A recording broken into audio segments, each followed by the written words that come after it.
Mari kita berdoa. Bapa di surga, terima kasih waktu yang masih Engkau berikan dan percayakan sehingga kami bisa memuji menyembah kepada Tuhan. Biarlah hanya Tuhan saja yang sungguh disukakan dan ibadah kami boleh semakin berkenan dalam hati Engkau.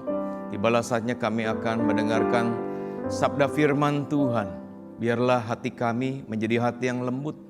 Kami menerima firman-Mu yang terkadang mungkin sulit bagi kami, karena kami dipaksa untuk diubahkan.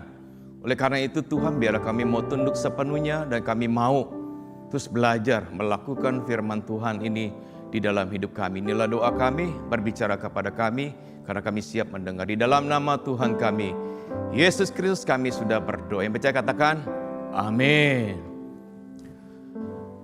Oke, Bapak Ibu Saudara sekalian, kita akan buka firman Tuhan yang diambil dari 2 Tawarik 26. Saya tidak akan bacakan seluruhnya, nanti dalam khotbah akan juga dibacakan ya.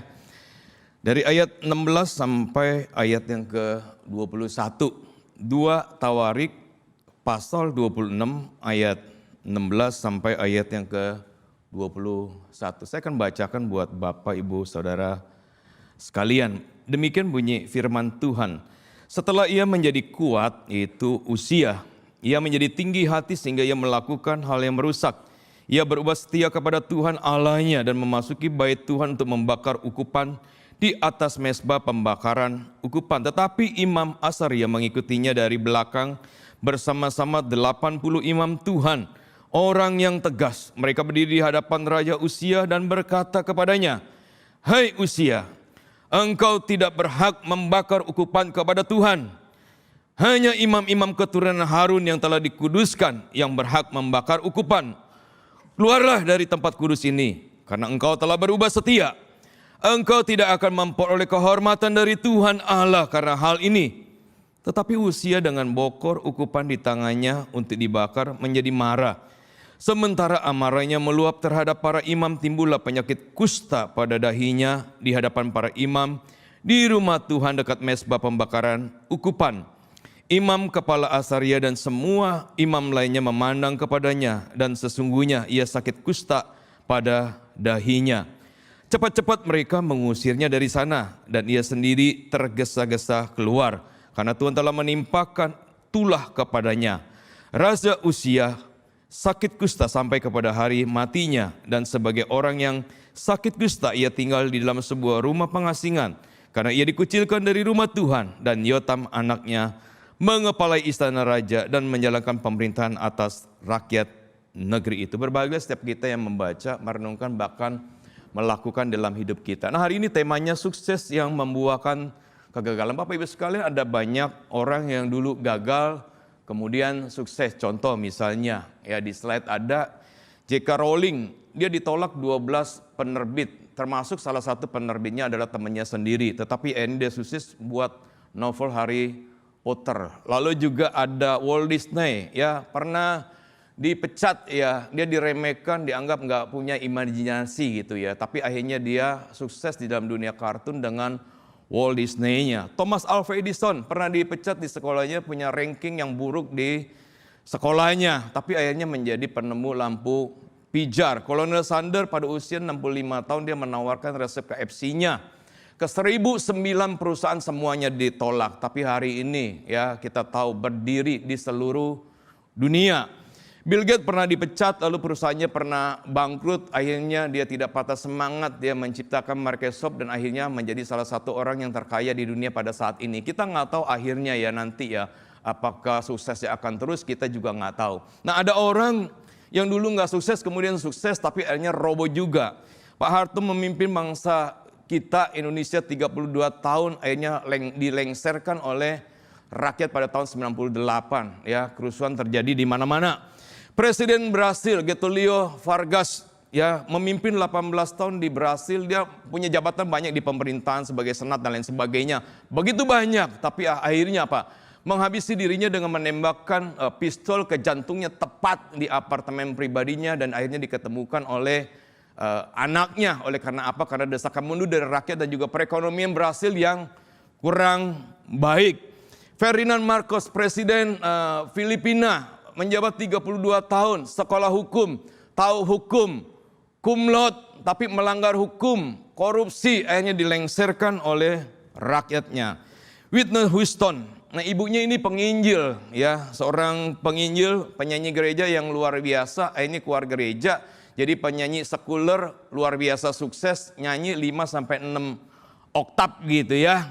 Lalu apa? Hidup jauh daripada Tuhan, akhirnya ditemukan mati di bak mandi karena apa? Penyalahgunaan narkoba, drugs, dan akhirnya Pak meninggalkan banyak utang. Mendingan di gereja aja lah sampai Tuhan panggil. Ya nggak ninggalin utang juga kali ya. Kalau dia susah kan ada diakonia gereja gitu ya. Nah yang kelima, Freddie Mercury, ini bintang rock, Bohemian Rhapsody. Ini orang Tanzania, besar di India gitu ya, tenar gitu, nyanyinya luar biasa, tenar di Inggris juga ya, hidup free sex, akhirnya apa? Meninggal mengidap pneumonia bronkial, ini terkait AIDS dan meninggal pada usia 45 gitu. Ya, ini keadaan orang-orang yang sukses dan orang yang akhirnya enggak sukses. Nah, kita sudah baca firman Tuhan sebagian yang diambil dari 2 Tawarik pasal 26 ayat 1 dan 21 ya. Di sini dikisahkan bahwa segenap bangsa Yehuda ia mengambil usia yang berusia 16 tahun pada waktu itu, lalu apa? Menobatkan dia menjadi raja untuk menggantikan ayahnya yang bernama Amasiah ya. Dia memerintah 52 tahun di Yerusalem. Di ayat 4 dikatakan usia melakukan apa yang benar dan jujur ya, lurus, tulus dan sungguh di hadapan Tuhan, di mata Tuhan, tepat seperti yang dilakukan oleh Amasiah. Nah ini satu kunci ya kalau mau sukses, lakukan yang benar lalu apa? Mencari daripada Tuhan. Ia bukan saja melakukan yang benar tetapi dia mencari Tuhan. Artinya bahwa dia meminta petunjuk ya, dia apa? Menanyakan petunjuk, dia meminta putusan dari siapa? Daripada Allah selama hidup Sakaria. Yang menjadi pertanyaan kita adalah siapakah Sakaria ini? Sakaria itu dari bahasa Ibrani Sekaria ya, yang terdiri dari 2 suku kata atau 2 nama, itu Zakar dan Ya. Zakar itu artinya mengingat, yaitu adalah Yahweh atau Tuhan. Jadi Sakaria itu artinya pada Tuhan mengingat.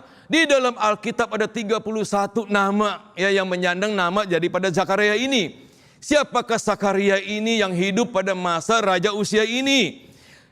Sakaria ini adalah penasehat Raja Usia yang memerintah dari tahun 829 sampai 778 sebelum Masehi.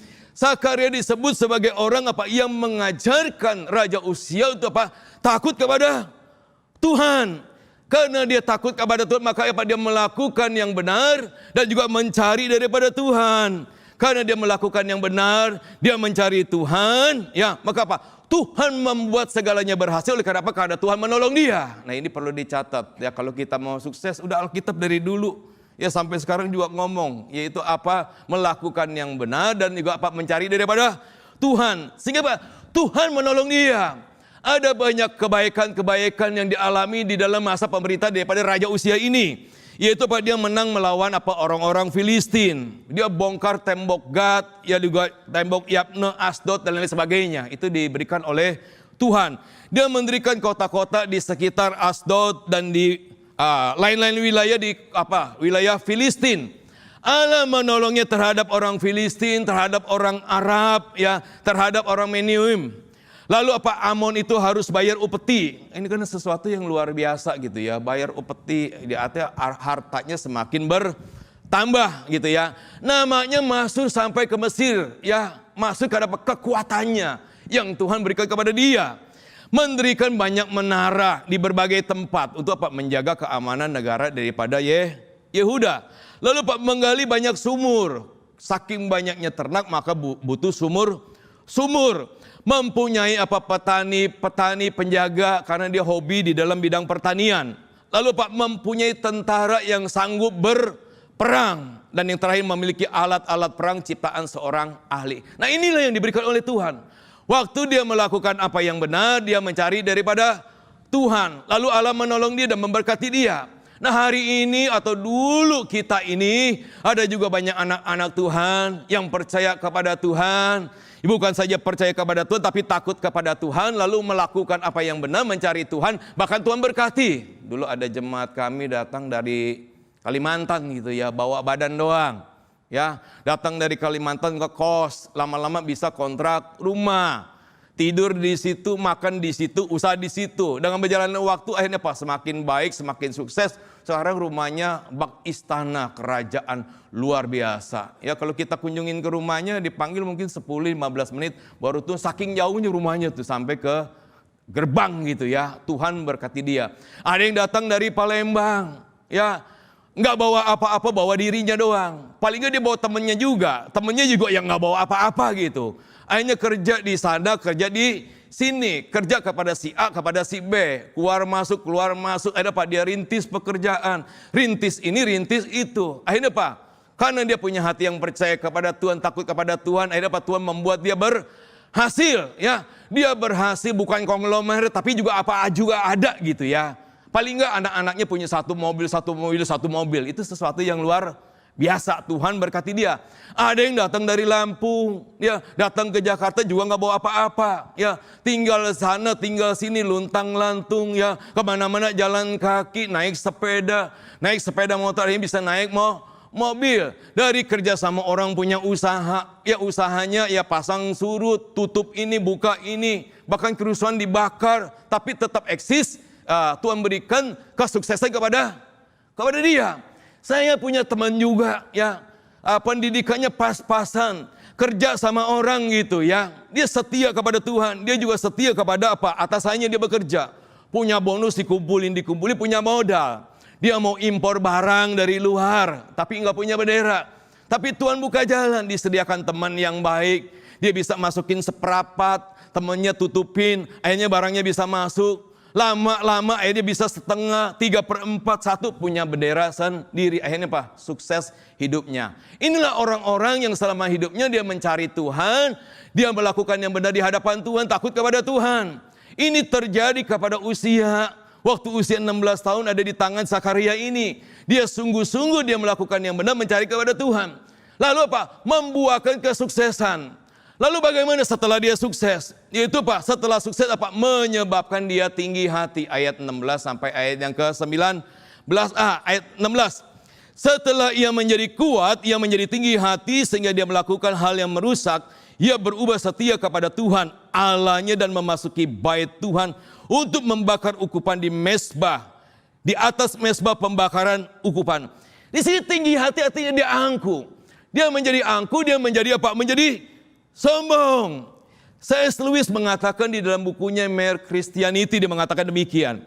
Kesenonohan, kemarahan, kerakusan, mabuk-mabukan hanya apa? Sekedar gigitan nyamuk. Tetapi kesombongan adalah dipenuhinya hati dengan perasaan bahwa akulah yang terpenting. Ini adalah self-importance ya. Dirinya yang paling penting, yang paling benar, yang baik. Yang lainnya dia nggak lihat. Singkatnya kesombongan ini membentuk citra diri yang keliru. Ini terjadi kepada Uzia. Bapak Ibu sekalian, ada satu kisah ya, ini kisah nyata. Muhammad Ali waktu terkena jadi petinju kelas berat gitu ya. Dia naik pesawat gitu ya. Waktu dia naik pesawat tiba-tiba turbulensi, cuaca nggak bagus dan lain sebagainya ya. Digonjang-ganjing lah pesawatnya gitu. Saya juga pernah gitu ya. Jangan dibilang di pesawat tuh. Kalau udah naik pesawat tuh siap mati. Jangankan di pesawat, di rumah udah doa. Waktu di pesawat udah doa gitu ya. Begitu digonjang-ganjing, tenang, gue udah doa gitu ya. Gonjang-ganjing lagi, nggak takut saya mah, nggak takut. Dia gonjang-ganjing yang lain ada yang begini komat kamit, ada yang tundukkan kepala dia. Gara-gara lihat dia gue jadi takut gitu ya.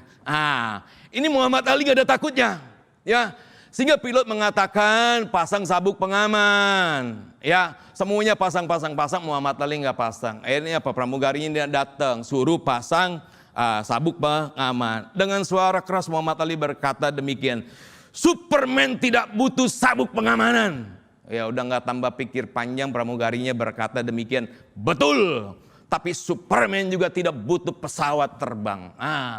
Ya sombong kali. Bapak, Ibu, Saudara sekalian, usia ini yang sudah mapan, sukses, apa juga sudah ada, menjadi kuat, maka apa dia tinggi hati, dia angkuh, dia sombong.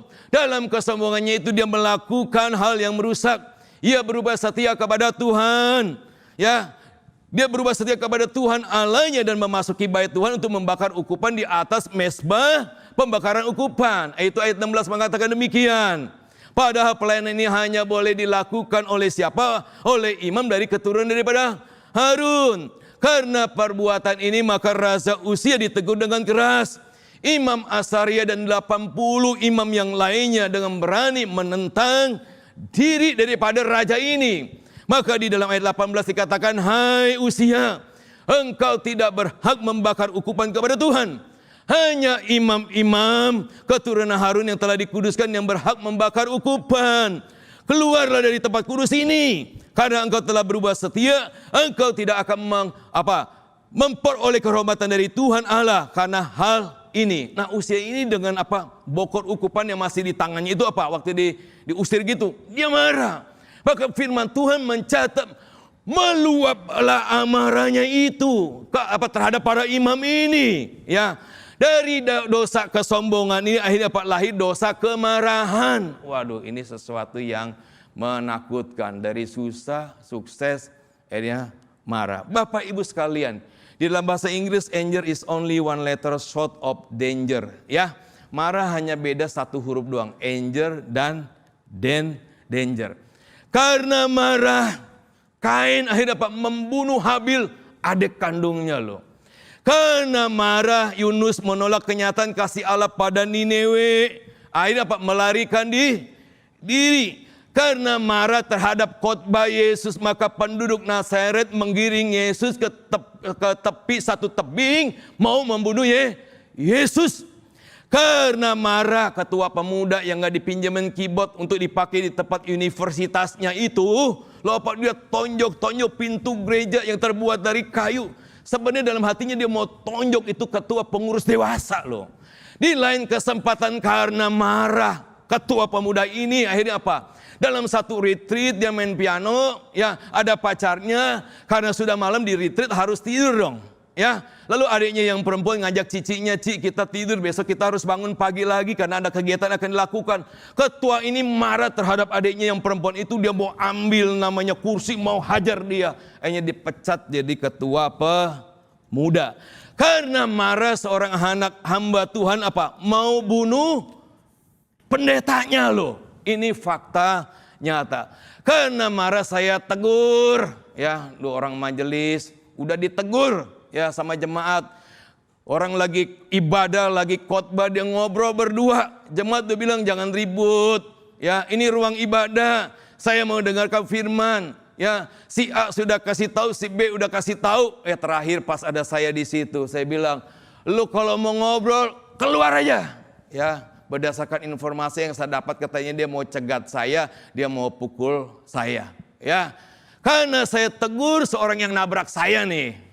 Ya, ada satu kejadian saya bawa anak saya naik motor, ya dia daerah sebelah sini, kiri, saya kirinya saya. Tiba-tiba dia ambil kanan, ditabraknya saya lagi. Jatuhlah saya tanya anak saya, ada kenapa-napa gak?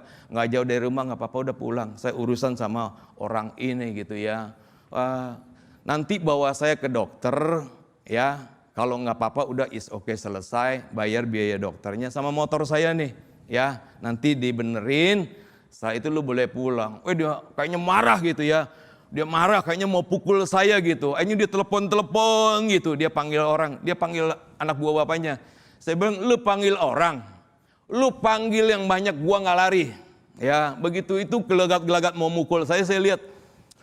Kamu mau pukul saya, lu cari nih badan saya yang paling lemah nih, lu tonjok nih, gua juga kagak lari gitu. Jadi mobilnya saya dudukin gitu. Dia panggil tuh anak buah bapaknya bener-bener datang gitu ya. Nah dia mau pukul saya ya, saking mungkin ya saya juga nggak tahu loh, untuk Roh Kudus lindungi saya, dia nggak tonjok saya. Begitu marah ini dia tonjok mobilnya habis-habisan sampai dia puas, puji Tuhan, haleluya. Kalau enggak saya yang bonyok kan. Ternyata schizophrenia. Ya, saya cuma mau sentuh hatinya. Dia minta maaf sama saya. Ya begitu minta maaf saya cuma dikasih pek goceng. Ya ngurut sekali udah goban. Beli Yunam Paya habis. Motor saya 500.000 itu keluar. Tekor kan, udah ditabrak tekor juga. Ini karena apa? Karena marah. Ya bisa terjadi kepada setiap kita. Ini sesuatu yang sangat luar biasa. Marah membuat orang demikian, ya. Ini terjadi sesuatu yang sangat membahayakan diri kita. Nah, itulah yang terjadi. Anger is only one letter short of danger. Beda satu huruf saja. Lalu yang berikutnya, ya. Tinggi hati mendahului kehancuran, ayat 19b sampai 21. Saya bacakan ayat 19b. Sementara amarahnya meluap terhadap para imam, timbullah penyakit kusta pada dahinya di hadapan para imam di rumah Tuhan, dekat mezbah pembakaran ukupan. Bapak Ibu Saudara sekalian, ya, dari ketiadaan usia telah lahir namanya kesuksesan. Dari kesuksesan akhirnya lahir namanya tinggi hati ataupun sombong. Dari tinggi hati atau sombong itu maka lahirlah kemarahan, bahkan amarahnya begitu meluap. Kesombongan dan kemarahan atau dosa daripada kesombongan dan dosa kemarahan ini adalah 2 daripada 7 dosa yang mematikan atau 7 deadly sin. Nanti tahun depan kita akan dengarkan khotbah ini, ya. Dari amarah yang meluap akhirnya lahirlah namanya hukuman. Yaitu di dalam ayat 19 sampai 20 dikatakan timbullah penyakit kusta pada dahinya di hadapan para imam di rumah Tuhan, ya. Ayatnya di dalam ayat 20b dikatakan kemudian cepat-cepat mereka mengusirnya dari sana, ya, ayat 20b. Nah, ayat 21.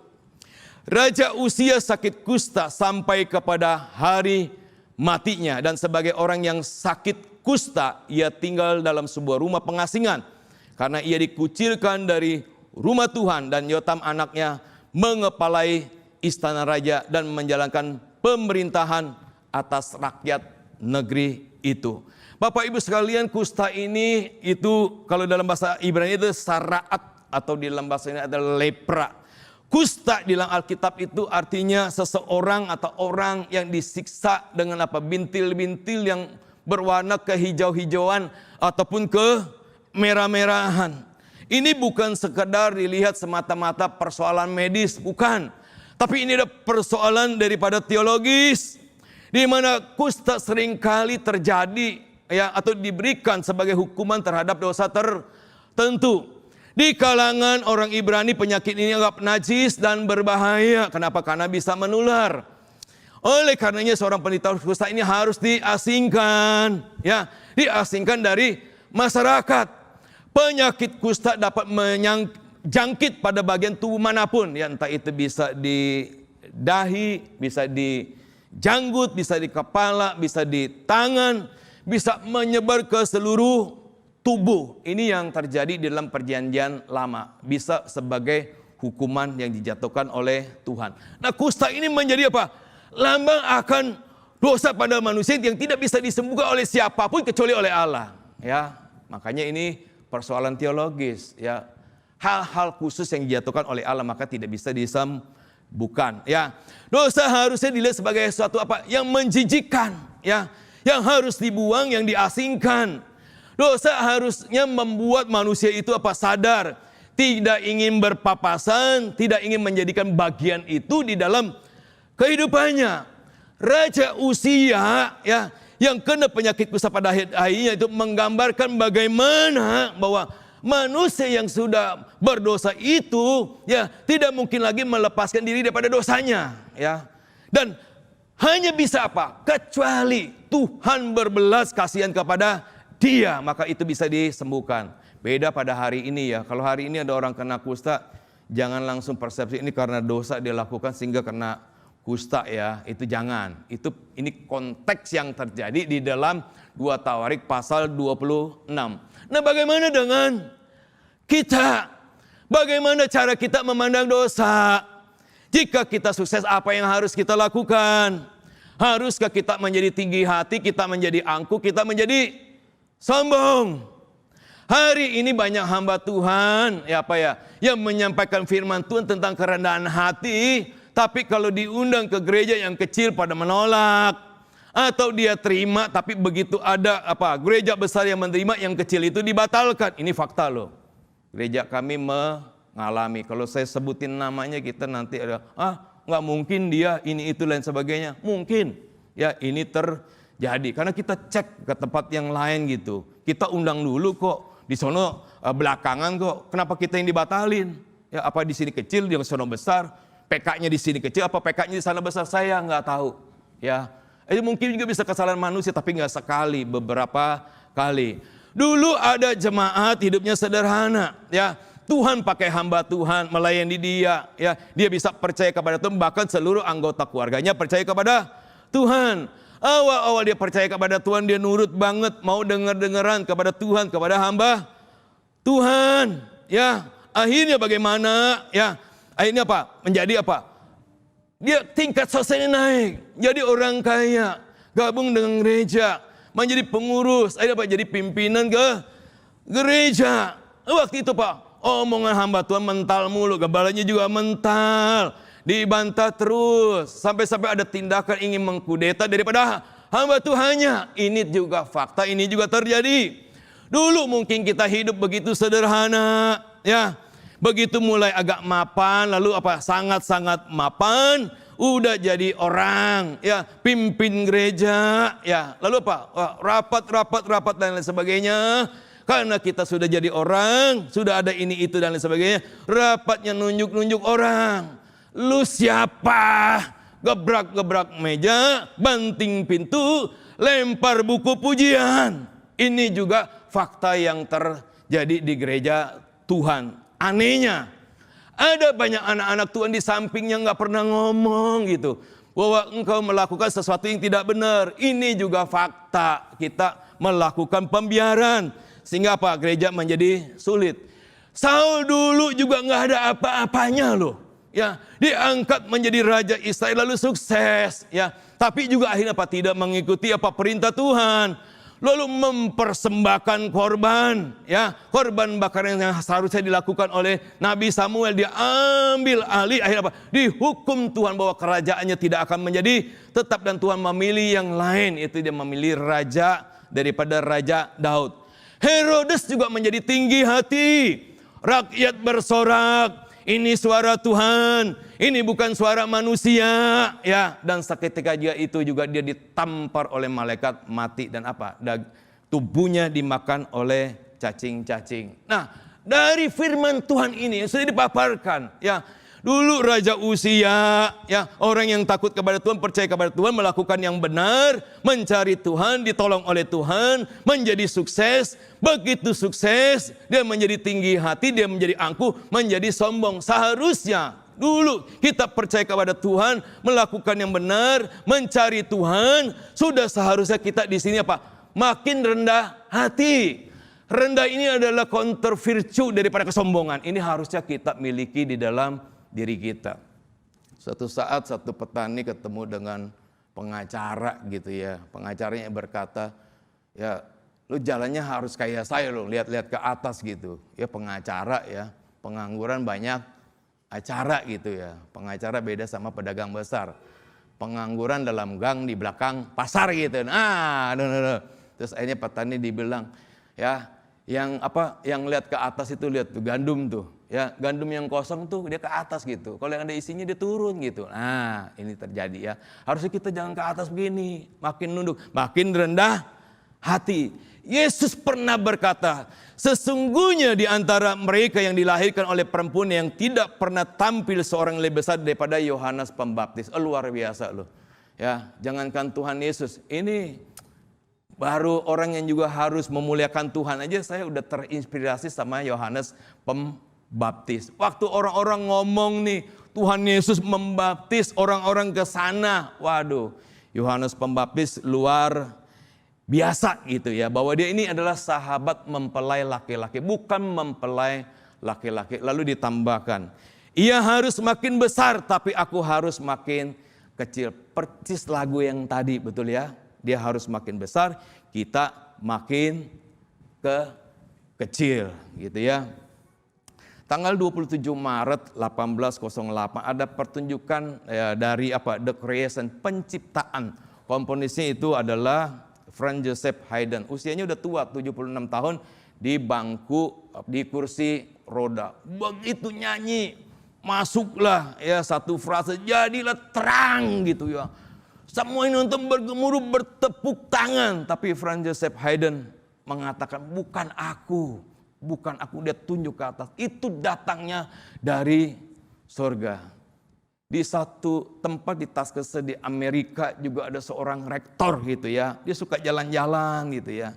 Dia kulit hitam gitu. Terus ada warga kulit putih, panggil dia, bro, tolong bantu saya nih, belain kayu bakar nih buat penghangat ruangan. Dia sing-singkan lengannya, dia belah kayu, diupahin lagi ya. Seorang anak kecil, ini kan rektor yang terkenal itu kan.